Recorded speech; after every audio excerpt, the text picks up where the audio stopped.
Hello everyone, my name is Daniel and welcome back to my channel Wright. Today we are going to be unboxing an iPhone 11. Or are we? I'm just kidding. Today we're going to be talking about some of the iPhone 11 rumors that are going around already. But before we get into it, I just want to say thank you for clicking on this video. If you don't mind to check out some of my other videos and subscribe to my channel, as well as click the notification bell so that you are notified when I do another video. So it's definitely been a while since I've done one of these videos because Apple just tends to release the same type of thing every single year. So toward the end of the year last year, I didn't really touch on a lot of this stuff. So the first article that I did find was an article on Forbes that stated the new iPhone leak reveals Apple's surprising lack of innovation. In their article, they stated that Apple is going to be releasing a 3-lens camera unit on the back of their iPhone 11 Max. So immediately I have a couple questions. Generally, the name of the iPhone the past couple of years has been a big topic of discussion because people don't really know what they're gonna call it anymore. They just flat out skip the iPhone 9, and that is something that just drives me up a wall because my OCD can't really take that anymore at all.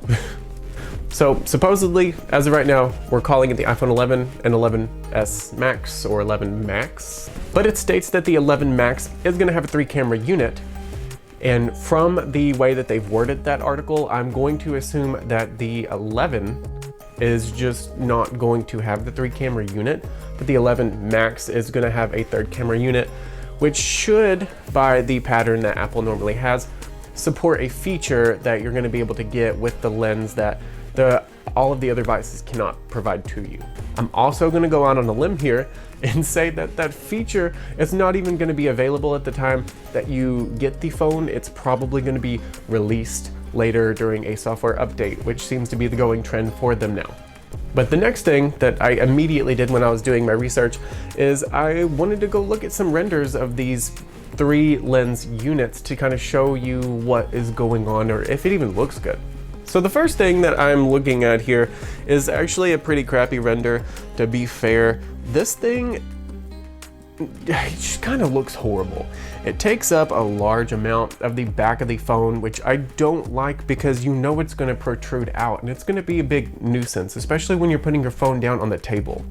Now this next picture actually does show a comparison of the 2-lens and the 3-lens unit, and to be honest with you, I'm not entirely sure how I feel about this because the way it's huge.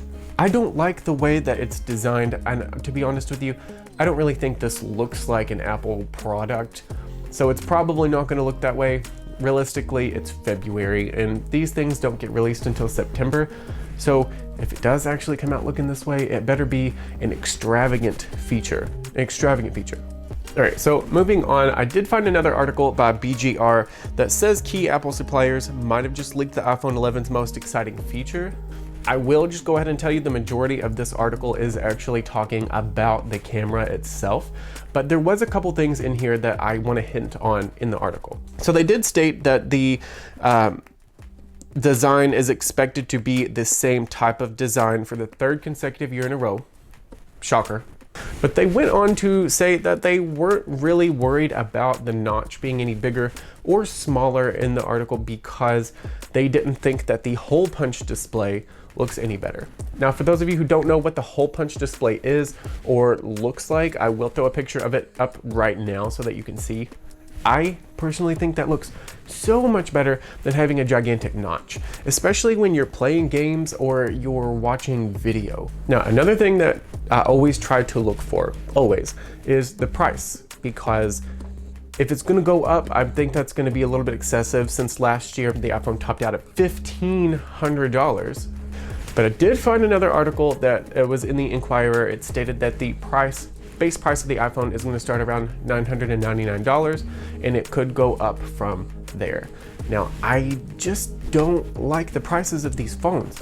So as always in these videos, I want you to put in the comments below what you think about this knowledge, and if you have any other knowledge-based questions that I can research and put in my next iPhone rumors video. Be sure to like this video, give it a thumbs up. I will answer the comments that you put below. Everything I film with and my social media links are in the description box below, so be sure to check that out. And I will see you guys in the next video. I love every single one of you. Peace.